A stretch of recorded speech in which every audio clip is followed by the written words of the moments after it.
আলহামদুলিল্লাহি রাব্বিল আলামিন ওয়াসসালাতু ওয়াসসালামু আলা খাতামিন নাবিয়্যিন আম্মা বা'দু ফাআউযু বিল্লাহি মিনাশ শাইতানির রাজীম বিসমিল্লাহির রহমানির রহিম। পড়ুন আসসালাতু ওয়াসসালামু আলাইকা ইয়া রাসূলুল্লাহ ওয়া আলা আলিকা ওয়া আসহাবিকা ইয়া হাবিবাল্লাহ। আসসালাতু ওয়াসসালামু আলাইকা ইয়া নবিয়াল্লাহ ওয়া আলা আলিকা ওয়া আসহাবিকা ইয়া নূরাল্লাহ। মাদানী চ্যানেলের দর্শকবৃন্দ, উপস্থিত হয়েছি মাদানী চ্যানেলের গুরুত্বপূর্ণ অনুষ্ঠান নিয়ে, যার নাম হচ্ছে আসুন নামাজ শিখি। দেশে ও প্রবাসে যারা যেখান থেকে আমাদেরকে দেখছেন, আপনাদের সবাইকে জানাই আন্তরিক শুভেচ্ছা, স্বাগতম, ওয়েলকাম, খোশ আমদিদ। প্রথমেই দুরূদ শরীফের ফজিলত আমরা শুনি। আমির আহলে সুন্নাত মৌলানা ইলিয়াস আত্তার কাদরি রাজাভি জিয়াই দামাত বরকাতুমুল আলিয়া তার বিখ্যাত কিতাব নামাজের আহকামে তিনি একটি দুরূদ শরীফের ফজিলত এভাবে উদ্ধৃত করেন: মদিনার তাজেদার, মাহবুবে গফার, শহনশাহে আবরার, হুজুর পুরনূর সাল্লাল্লাহু তাআলা আলাইহি ওয়া আলিহি ওয়াসাল্লাম নামাজের পর হামদ ও সানা অর্থাৎ আল্লাহ তাআলার প্রশংসা, গুণ কীর্তন ও দুরূদ শরীফ পাঠকারীকে ইরশাদ করেন, দোয়া করো কবুল করা হবে, প্রার্থনা করো প্রদান করা হবে। সুবহানাল্লাহ। তো জানা গেল, যখনই আমরা নামাজ আদায় করব, আদায় করার পর আলহামদুলিল্লাহ পাঠ করে আল্লাহ তাআলার সর্বশেষ নবী সাল্লাল্লাহু আলাইহি ওয়াসাল্লামের উপর দুরূদে পাক পাঠ করে যখন মহান আল্লাহ তাআলার দরবারে হাতকে উত্তোলন করব, তখন আল্লাহ তাআলা আমাদের দোয়াকে কবুল করবেন। আসুন মোহাব্বত সহকারে আমরা একবার দুরূদ শরীফ পড়ে নেই। সাল্লু আলাল হাবিব সাল্লাল্লাহু তাআলা আলা মুহাম্মদ সাল্লাল্লাহু আলাইহি ওয়াসাল্লাম। প্রিয় রাসূল, মা আমেনার বাগানের সুবাসিত ফুল, রাসূলে মকবুল হুজুর সাল্লাল্লাহু তাআলা আলাইহি ওয়া আলিহি ওয়াসাল্লাম ইরশাদ করেন, কিয়ামতের দিন বান্দার আমল সমূহের মধ্যে সর্বপ্রথম নামাজের ব্যাপারে প্রশ্ন করা হবে। যদি সেটার উত্তর সঠিকভাবে দিতে সক্ষম হয়, তবে সে সফল কাম হয়ে গেল। সুবহানাল্লাহ। আর যদি এতে ঘাটতি হয়, তাহলে সে অপদস্থ হলো এবং সে ক্ষতিগ্রস্ত হলো। নাউযুবিল্লাহ। তো প্রিয় ইসলামী ভাইরা, মাদানী চ্যানেলের দর্শকবৃন্দ, আমরা শুনলাম যে নামাজ আদায় করলে মহান আল্লাহ তাআলা সেই বান্দার প্রতি কেমন রাজি হন। তো সর্বপ্রথম যে প্রশ্ন করা হবে তা হচ্ছে নামাজ। তো আমাদেরকে নামাজের প্রতি কেমন সজাগ থাকতে হবে। আমাদের দেখা যায় সমাজে যে নামাজ অনেকে আদায় করি আমরা, কিন্তু নামাজের যে যথাযথ তার শর্তাবলী, নামাজের যে হুকুম আহকাম, তা আমরা শিখি না। সুতরাং নামাজ পড়ার আগে আমাদেরকে নামাজ কিভাবে আদায় করতে হবে সে সম্পর্কে শেখা আবশ্যক, জরুরি। অনেক সময় দেখা যায় অনেক লোক বহু বছর ধরে নামাজ আদায় করছে, এমনকি বৃদ্ধ হয়ে গেল, কিন্তু তার থেকে আপনি জিজ্ঞাসা করবেন নামাজের ফরজ কয়টি, সে জানে না। নামাজের শর্ত কয়টি, সে জানে না। নামাজের সুন্নাত কয়টি, জানে না। নামাজের ওয়াজিব কয়টি, সে জানে না। অথচ এগুলো হচ্ছে নামাজের বেসিক জিনিস। এটা যদি না হয়, তাহলে নামাজ আমাদের শুদ্ধ হবে না। নামাজের মধ্যে সাজদায়ে সাহু কখন ওয়াজিব হয়? যখন নামাজের কোনো ওয়াজিব ছুটে যায়। এখন আপনারা বলুন, যারা যে জানে না যে নামাজের মধ্যে কয়টি ওয়াজিব, তাহলে ওয়াজিবটি ছুটে গেলে সে কিভাবে সাজদা সাহু করবে? সে তো জানেই না যে আমার ওয়াজিব ছুটে গিয়েছে। সুতরাং নামাজ আদায় করব, কিন্তু নামাজ কিভাবে আদায় করতে হবে তার পূর্বে নামাজ শেখা আমাদের ওপর আবশ্যক। রাসূলে মুহতাশাম সাল্লাল্লাহু তাআলা আলাইহি ওয়া আলিহি ওয়াসাল্লাম ইরশাদ করেছেন, তালাবুল ইলমি ফরিদাতুন আলা কুল্লি মুসলিম, অর্থাৎ জ্ঞান অর্জন করা প্রত্যেক নর নারীর উপর ফরজ রয়েছে। আবু হুরায়রা রাদিয়াল্লাহু তাআলা আনহু হতে বর্ণিত, এক ব্যক্তি মসজিদে প্রবেশ করল এবং নামাজ আদায় করল। তখন প্রিয় নবী সাল্লাল্লাহু আলাইহি ওয়াসাল্লাম সে সময় মসজিদের এক কোণায় উপস্থিত ছিলেন। সে নামাজ শেষ করে হুজুর সাল্লাল্লাহু তাআলা আলাইহি ওয়াসাল্লামকে সালাম দিল। প্রিয় নবী সাল্লাল্লাহু আলাইহি ওয়াসাল্লাম তার সালামের উত্তর দিলেন, বললেন ওয়া আলাইকা ফারজি ফাসাল্লি ফাইন্নাকা লাম তুসাল্লি। অর্থাৎ প্রিয় নবীজি বলেন, তোমার ওপরও সালাম, ফিরে যাও এবং নামাজ আদায় করো, কেননা তুমি নামাজ আদায় করোনি। সে আবার নামাজ আদায় করলো। নামাজ আদায় করার পরে আবার শাহেনশাহেদ আলম সাল্লাল্লাহু আলাইহি ওয়াসাল্লামের কাছে এসে সালাম দিল। প্রিয় নবী সাল্লাল্লাহু আলাইহি ওয়াসাল্লাম তার সালামের উত্তর দিলেন, ইরশাদ করলেন ওয়া আলাইকা ফারজি ফাসাল্লি ফাইন্নাকা লাম তুসাল্লি। অর্থাৎ তুমি আবার নামাজ আদায় করো, তোমার নামাজ হয় নি। সে আবার নামাজ আদায় করে পুনরায় নবী করিম আলাইহিসসালামের দরবারে আসলো, এসে সালাম দিল। তো আবার সেই উত্তর নবী করিম আলাইহিসসালাম বললেন।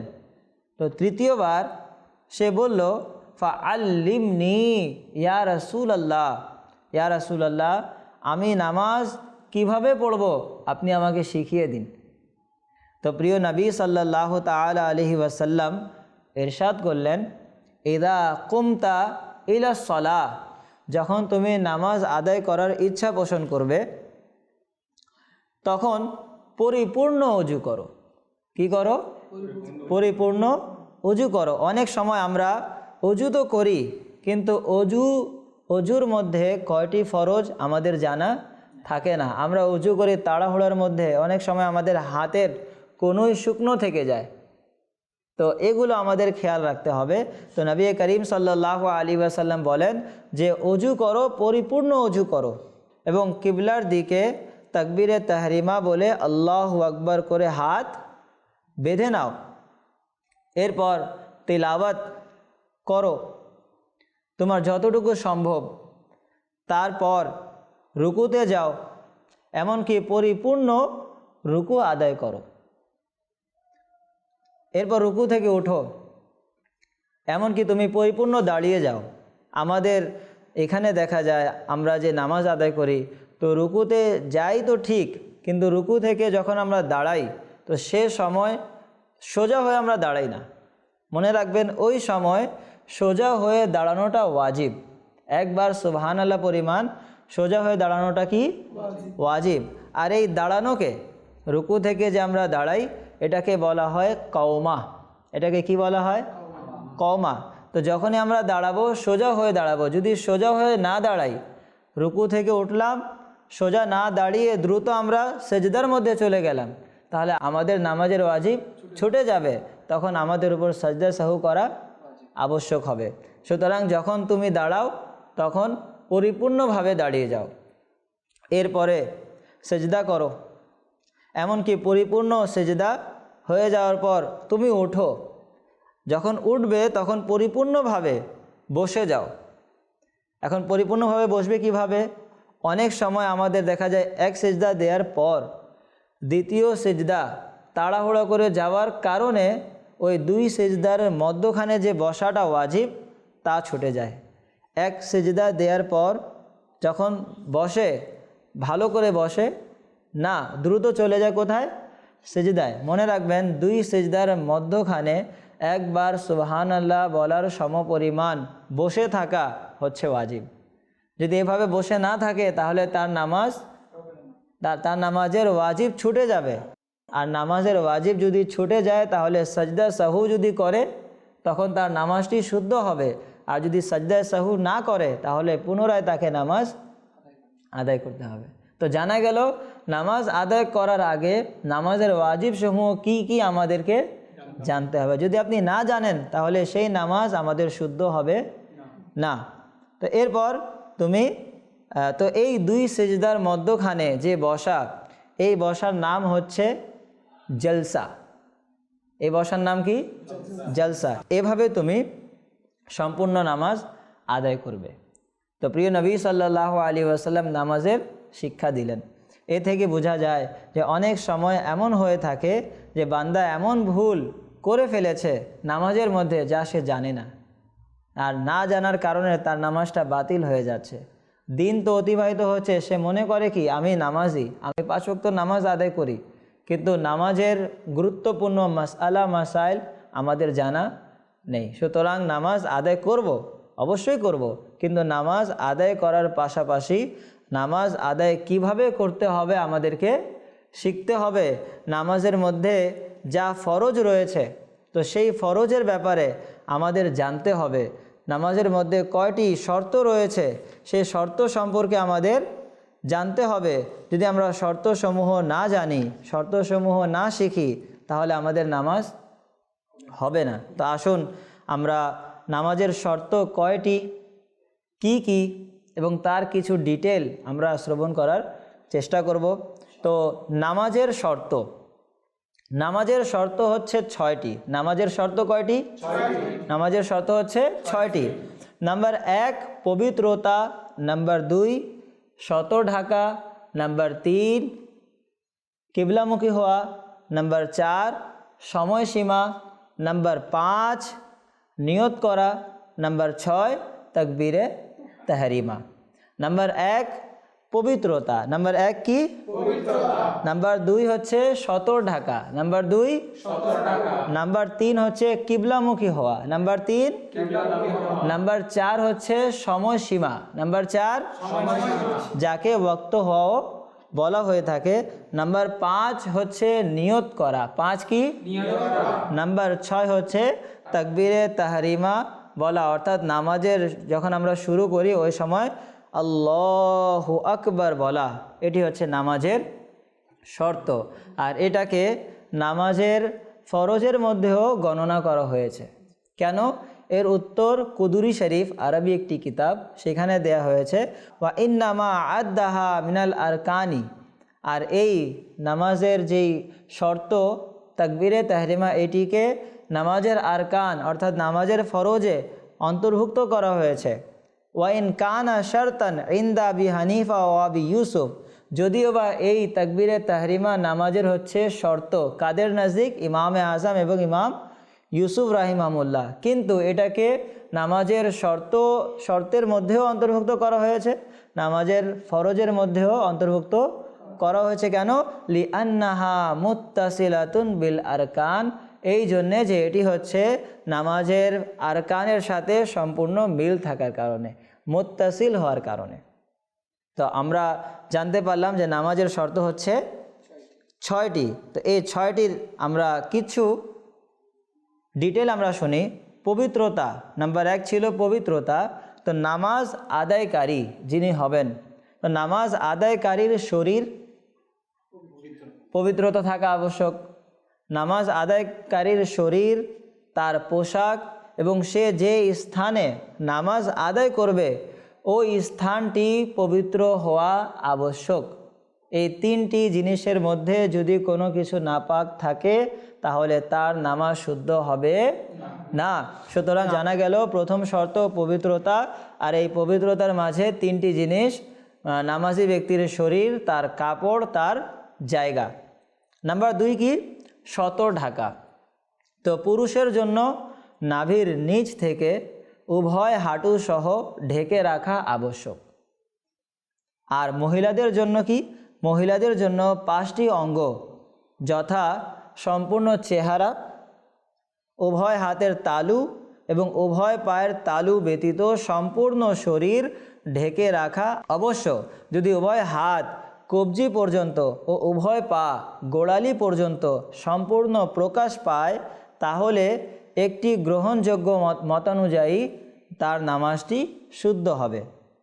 যদি পরিহিত কাপড় এমন পাতলা হয় যা দ্বারা শরীরের ওই অঙ্গ যা নামাজে ঢেকে রাখা ফরজ দৃষ্টিগোচর হয়, অথবা কাপড়ের বাহির থেকে চামড়ার রং প্রকাশ পায়, তাহলে নামাজ হবে না। বর্তমানে পাতলা কাপড়ের প্রচলন বেড়েই চলেছে।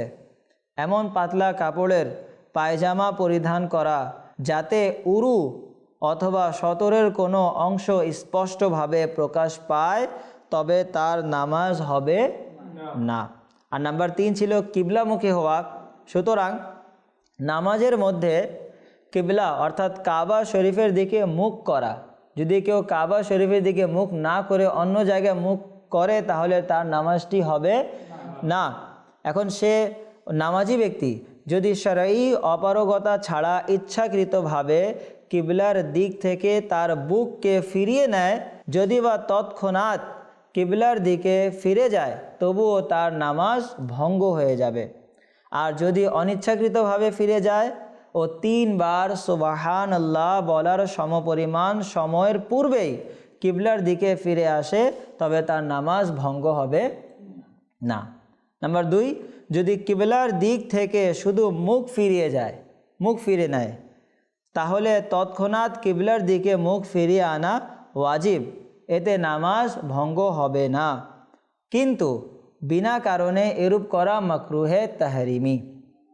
নাম্বার 3, যদি এমন কোনো স্থানে পৌঁছে থাকেন যেখানে কিবলা কোন দিকে আমাদের জানা নেই। অনেক সময় আমরা সমুদ্র জাহাজে আমরা যখন সফর করি, তো সেখানে কোন দিকে কিবলা আমাদের জানা থাকে না। তো ওই সময় নামাজের ওয়াক্ত চলে আসলে আমরা কি করব।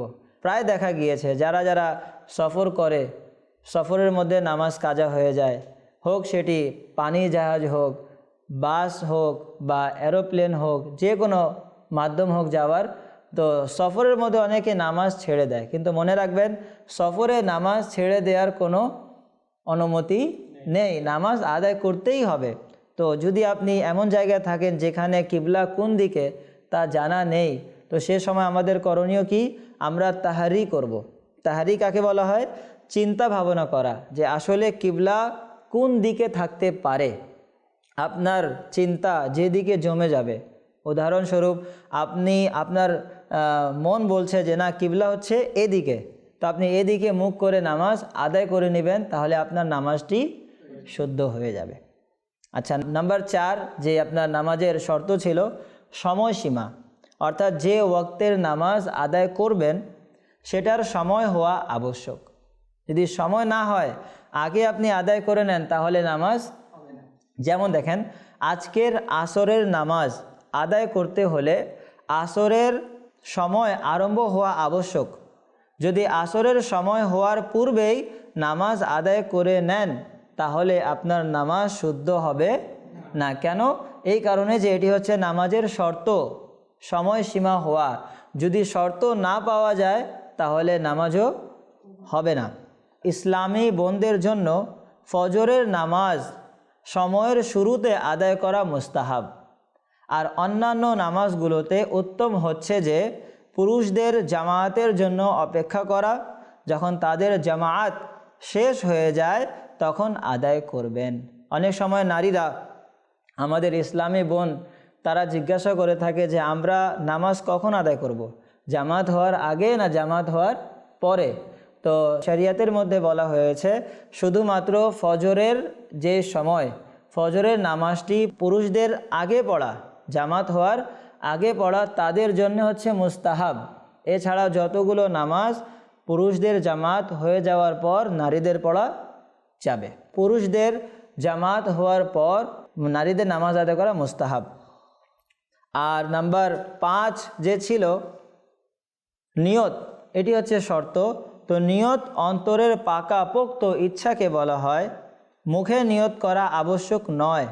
অবশ্য অন্তরে নিয়ত রেখে মুখে বলে নেওয়া উত্তম। আপনার নিয়ত কাকে বলা হয়? অন্তরের ইচ্ছাকে। তো মুখ দিয়ে বলা আবশ্যক নয়। যদি আপনি মুখ দিয়ে বলেন আর সে সময় আপনার অন্তরে নিয়ত থাকে, তাহলে মুখ দিয়ে বলা হচ্ছে উত্তম, কিন্তু মুখ দিয়ে না বললে কোনো সমস্যা নেই। অন্তরের ইচ্ছাকে কি বলে? নিয়ত। সুতরাং আপনি যেই নামাজ পড়বেন, যদি আপনি আরবি ভাষায় পারেন, আরবিতে আপনি নিয়ত করবেন। আরবিতে না পারলে আপনার মাতৃভাষা, বাংলা ভাষা, উর্দু ভাষা, হিন্দি ভাষা, যে ভাষায় আপনি পারেন, তো কোনো না কোনো ভাষা তো আমাদের আছে, তো ওই ভাষায় আমরা নিয়ত করে নেব, তাহলে আমাদের নিয়ত হয়ে যাবে।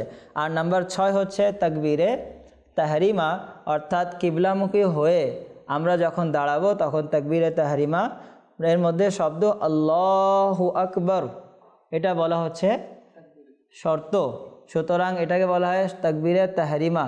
তো এটি হচ্ছে নামাজের শর্ত। এই 6টি শর্ত যদি পাওয়া যায় তাহলে আমাদের নামাজ শুদ্ধ হবে। যদি 6টি শর্ত না পাওয়া যায় বা 6টি শর্তের মধ্যে যে কোনো একটি না পাওয়া যায় তাহলে নামাজ শুদ্ধ হবে না। তো আসুন আমাদের নামাজ শিখতে হবে, নামাজ পড়তে হবে। কোথায় শিখব? আলহামদুলিল্লাহ মাহে রমজানে দাওয়াত ইসলামীর সারা বিশ্ব জুড়ে এতেকাফ হয়ে থাকে। আমাদের ঢাকা সায়দাবাদ জনপদ মোড় ফয়জানে মদিনায় 30 দিনের এতেকাফ চলমান রয়েছে। আমাদের সময় আমরা সুযোগ সময় বের করে এই এতেকাফ করি। এতেকাফ করলে হবে কি? এতেকাফ করলে আমরা ইলমে দ্বীন অর্জন করতে পারবো। এতেকাফ করলে আমরা জান্নাতের রাস্তায় চলতে পারবো। আল্লাহর নবী সাল্লাল্লাহু তাআলা আলাইহি ওয়াসাল্লাম একবার দুই দিকে এক মজলিস ছিল, মসজিদে আসলেন। এক জায়গায় কোরআনুল কারীমের তিলাওয়াত হচ্ছিল আর এক জায়গায় জ্ঞান শিক্ষা দেওয়া হচ্ছিল। তো প্রিয় নবী আলাইহিস সালাতু সালাম বলেন এটিও ভালো, এটিও ভালো। অতঃপর নবী করিম সাল্লাল্লাহু আলাইহি ওয়াসাল্লাম যেখানে জ্ঞান, যেখানে ইলমে দ্বীন শেখানো হচ্ছিল সেখানে গিয়ে তাশরিফ নিয়ে গেলেন। তো এখান থেকে জানা যায় যে ইলমে দ্বীনের গুরুত্ব কতটুকু। যদি কোনো ব্যক্তি সহি শুদ্ধভাবে নামাজ আদায় করতে চায় তাহলে তাকে নামাজের মাসআলা মাসাইল শেখা আবশ্যক। তাই আমি আপনাদেরকে অনুরোধ করব যে আপনারা যাদের পক্ষে সম্ভব আমরা এই ইতিকাফ করার সৌভাগ্য অর্জন করব। আল্লাহ তাবারক ওয়া তাআলা আমরা যা শুনেছি এর উপর আমল করার তৌফিক দান করুক। আমিন। বিজায় খাতামিন নবিয়্যিন সাল্লাল্লাহু আলাইহি ওয়াসাল্লাম। সাল্লু আলাল হাবিব সাল্লাল্লাহু তাআলা আলা মুহাম্মদ। আসুন আমাদের এই অনুষ্ঠানে প্রত্যেক পর্বে আলহামদুলিল্লাহ একটি প্রশ্ন করা হয়। আমরা দেখি আজকে কি প্রশ্ন রয়েছে। আমার প্রশ্ন হচ্ছে চশমা পরে নামাজ পড়া কেমন, আর চশমা পরে সিজদা করলে সিজদা হবে কিনা? মাশাআল্লাহ, খুব গুরুত্বপূর্ণ কোশ্চেন। এটি প্রায় সচরাচর দেখা যায় আমাদের সমাজে। যারা যারা চশমা পরিধান করেন তা আসলে তিনি চশমা পরে নামাজ আদায় করতে পারবেন কিনা। তো দেখুন, চশমা পরে নামাজ আদায় করা জায়েজ, কিন্তু শর্ত হচ্ছে যে নামাজের সময় যখন সেজদায় যাব সে সময় আমাদের নাকের যে হাড়, এই শক্ত হাড্ডি, এটিকে জমিনে লাগানো আবশ্যক। যদি চশমা পরিহিত অবস্থায় আপনি সেজদা করেন আর আপনার যদি শক্ত হাড় লেগে যায় তাহলে আপনার নামাজ হয়ে যাবে। আর যদি চশমা পরিধান করা অবস্থায় আপনার হাড় না লাগে, শক্ত হাড্ডি না লাগে, এই নরম অংশ লাগে, তাহলে নামাজের ওয়াজিবটা ছুটে যাবে আর ওই নামাজটা হবে মাকরুহে তাহরিমি। আপনাকে আবার নামাজ আদায় করতে হবে। সুতরাং যখনই আমরা নামাজ আদায় করব সে সময় আমরা চশমাকে খুলে নিব, খুলে নেওয়ার পর আমরা নামাজ আদায় করব। তো এভাবে নামাজ আদায় করলে আল্লাহ তাবারক ওয়া তাআলার অসংখ্য বরকত আমরা হাসিল করতে পারবো। আল্লাহ তাআলা আমাদের সবাইকে যা শুনেছে এর উপর আমল করার তৌফিক দান করুক। আমিন। সাল্লু আলাল হাবিব সাল্লাল্লাহু তাআলা আলা মুহাম্মদ সাল্লাল্লাহু আলাইহি ওয়াসাল্লাম।